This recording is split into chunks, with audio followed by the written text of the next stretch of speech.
All right, you're watching the Power Hour, and today we're going to dive into the realm of financial freedom and explore the power of money manifestation and the law of attraction. My good friend and co-host Tamar is here to enlighten us on how we can, how these principles can pave the way to a life of abundance and prosperity. Tamar, how are you? Yeah, I'm doing great. How are you? I'm doing pretty good. Doing pretty good. Love talking about money and all things manifestation. So, really looking forward to diving in. Right, let's dive right into it now. Let's just put this out there. When we say money manifestation, it's not like it's going to drop out of the sky. You're still going to have to do the work, right? You're still going to have to put the work in. And Mhm. so explain that a little bit. Yeah. So, money manifestation is that you need to completely reinvent how you view money. So, let's go back a little bit and let's break down the typical ways that people are making money today, right? There's three main ways that we earn money. Method number one, which is 96% of the population, is they trade time for money, right? I go to work and you pay me based on the hours that I work or the job that I'm doing. And that's 96% of the population. The other way that you could do it, and now this is about 3%, and this is where we're getting to the good stuff, is about 3% of the population invest their money. So they put their money to work. And that's when it gets really powerful, right? Because that's when your time starts to open up. That's when you start to have a little bit more freedom. And because your money is going to work for you, you actually are able to get bigger returns than just trading your time for money. And time freedom, right? Time is also a currency. Right. So we have to also remember that having more time, that in itself is worth more, right? And then we have this 1% of the population who's really got a good handle on money and generating wealth. And that is the folks who have multiple sources of income, right? So they have money going to work for them from more than just one area. So when we think of manifesting money, here's what we need to do. We need to understand how to generate wealth, right? Because most of us have learned about money from our parents or our school system. Right. And if we look at those two sources of knowledge when it comes to wealth, um, are we really learning about wealth from the wealthy, right? in No. my in my situation, my parents, they got by going to work and trading their time for money, and that was how I learned to make money. So if you want to generate wealth, you need to really learn from the wealthy, right? So you need to surround yourself with people who are wealthy and who know how to invest and who can guide you on how to invest your money in multiple ways and start to get various streams coming in. Right. Can you gain this knowledge through literature, reading, studying? Yes, 100%. In fact, a lot of really good tips you can find in very easy to read books like Rich Dad, Poor Dad. So 1000% you can pick up books on wealth written by the wealthy, and it will give you a really good breakdown of how to start to reevaluate how you see wealth and how you get your ideas of how to generate wealth. Right. I want to talk about the law of attraction and how it Yeah. works. How does it work? Yes. Great question. So, a lot of people watched The Secret and felt that all you have to do is think $1 million, and then you're going to get $1 million. So, that would be amazing. But the law of attraction is actually a secondary law. The primary law, which is even more important than the law of attraction, is the law of vibration. So, the law of vibration tells us that you need to be on the right frequency. This is when I lose people and their eyes glaze over and they go, okay, now we're getting into the woo woo world. But no, this is a real thing. This is a real law. And if you look at nature, right? Hot, cold, in, out, nature loves balance. So, even Albert Einstein will tell you frequency and energy are a real thing. And energy is not ever created or destroyed, it's always there. Right. So if you start to think of this world as an abundant world, and we always tell our kids money doesn't grow on trees. What if we tell ourselves it does? And I could have as much money as the leaves on the trees outside, because that's how much money is available in the world, right? Yeah. And what I need to do in order to be able to attract that to me is I need to be getting on the right vibration. Now, what the heck do I mean when I say get on the right vibration? What that means is this: you need to, in order to be on the right frequency, the frequency of money, you have to visualize yourself as somebody already in possession of the money that you want. So number one, you have to get really clear on how much money you want to have. Write a dollar amount on a sheet of paper and study that. And then start to think, what would the person that has this amount of money in the bank, how would they act? How would they dress? How would they walk? What would they eat? Where would they go? Right? Because then you're starting to tap into that frequency of wealth, right? Right.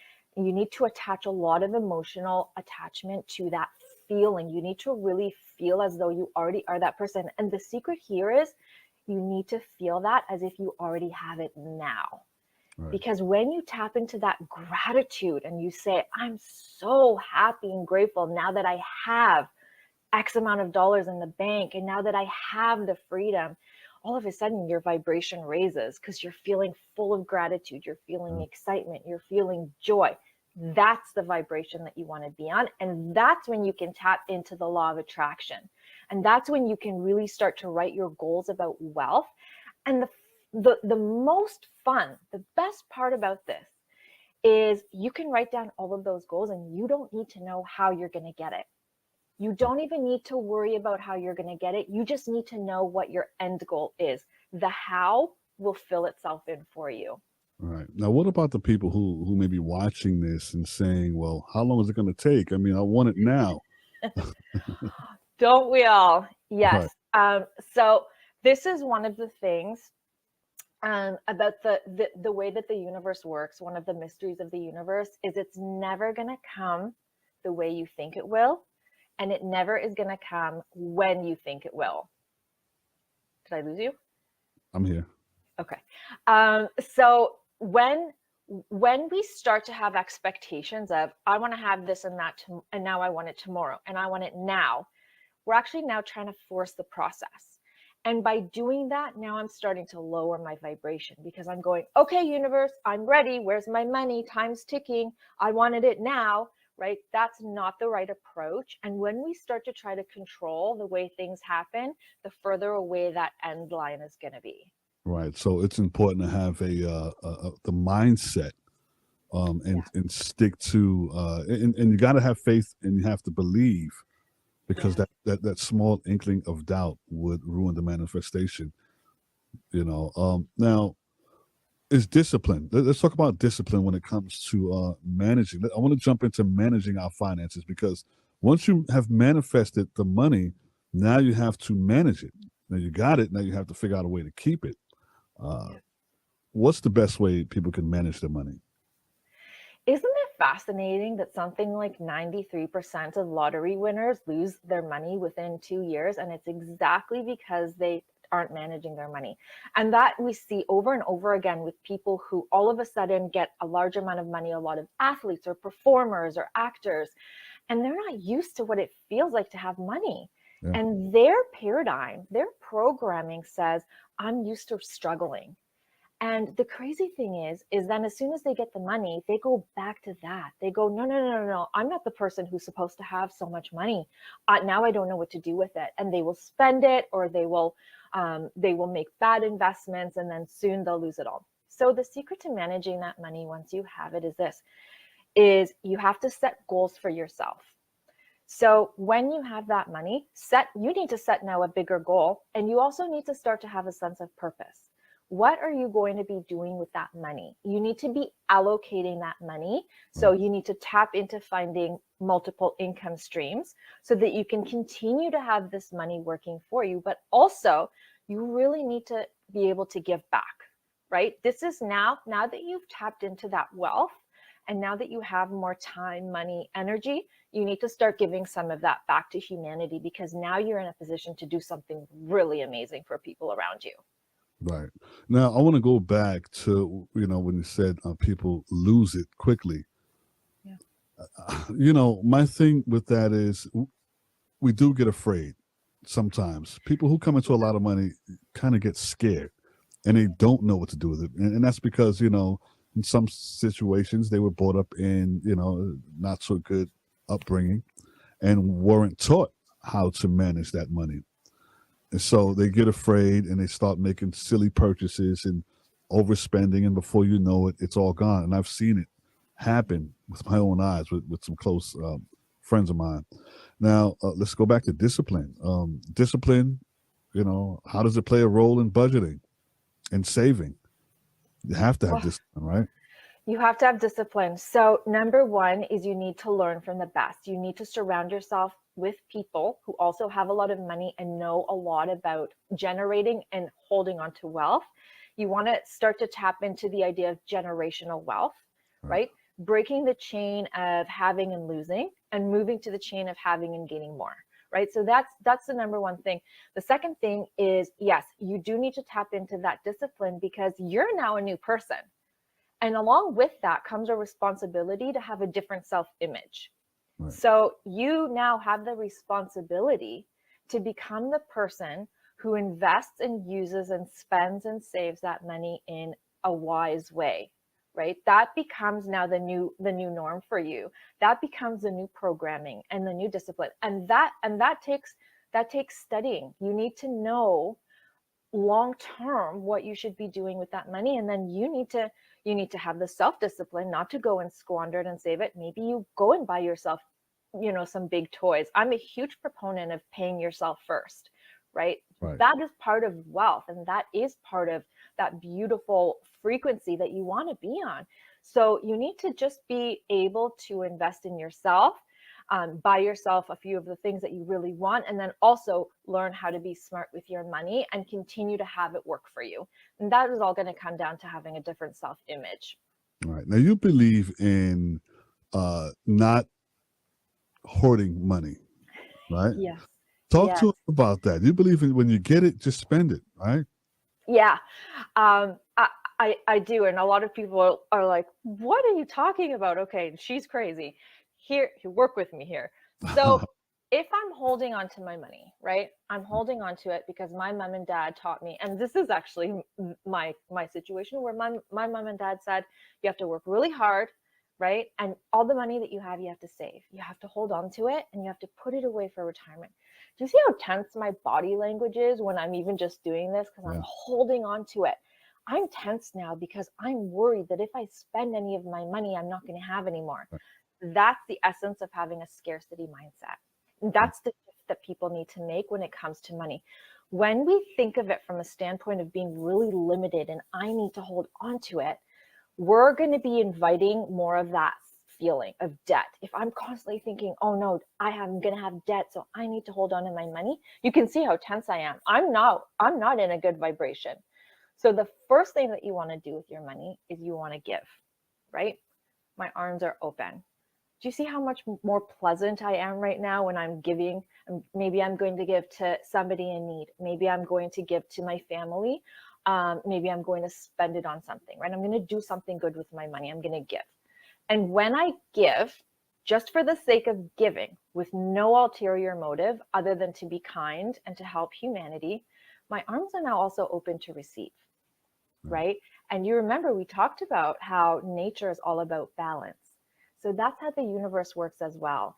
When you're open with your money, because I know if I have $2,000 in the bank, I'm gonna go and I'm gonna give away five. And I've actually been in the situation where I've had maybe $2,000 in the bank, and I said, you know what, I'm gonna give some of this away because I've been so worried about how I'm gonna pay my next bill and how I'm gonna have more money coming in that I'm looking at that $2,000 and I'm not touching it. I'm saving it because I want to be able to pay my next bill. That's the wrong mindset. So I'm going to give $500 away, right? I'm going to give to the charity of my choice, or I'm going to give to somebody in need. Nature loves balance. So I'm going to get rewarded. not because I gave away for the intention of getting back. That's the only distinction that people need to make. But yes, you want to look at money as an infinite supply, because when you don't see money as your enemy, right, then you're inviting money to be something positive in your life. Right. If all I think about is debt and managing debt, well, guess what I'm going to attract? Exactly. Exactly. Now, there's probably someone watching this saying, well, I don't make that much. I go to work every day and this is what I make, just enough for bills. If I give it away, I'll have nothing. Speak to that person. Yeah. And that's 96% of all people. They're exactly in that situation where they're saying, I only make X amount of money after my expenses and my bills and my mortgage.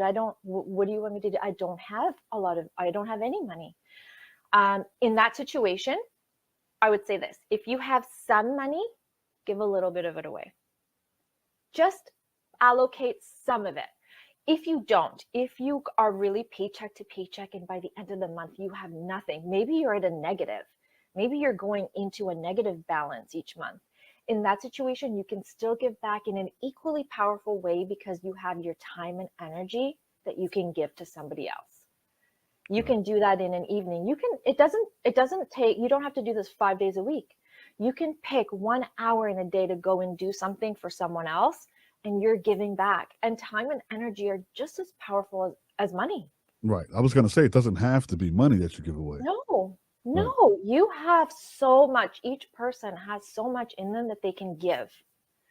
So tap into what it is that you can give back. In what way can you be of service to someone else? Go and do that. And I'm going to tell you something. You're going to feel so fulfilled just from the act of giving. And you're going to realize that this whole money thing is not as important as it's made out to be. And the act of you giving back is going to make you feel so good that in itself is going to raise your vibration. All right. Good stuff. Good stuff. What do you want to let people know before we close out? What advice would you give someone? I would say this: you can have whatever you want, right? All you need to do is get really clear on what it is that you want to have, and you need to be writing it down. You need to really feel what that's going to be like, and you need to live as if you already have it today. Tap into that gratitude. You'll be surprised. You're going to go, I don't know how I can make $1 million. I've never had more than $15,000 income in my whole life. It doesn't matter. You can have it. If you believe that you can, and you change your self-image and you become the person that believes they can, you can and you will. There you go. Tamar, thank you so much for joining me on the show once again. We're going to be seeing a lot more of you anyway, because you are now the co-host of the Power Hour.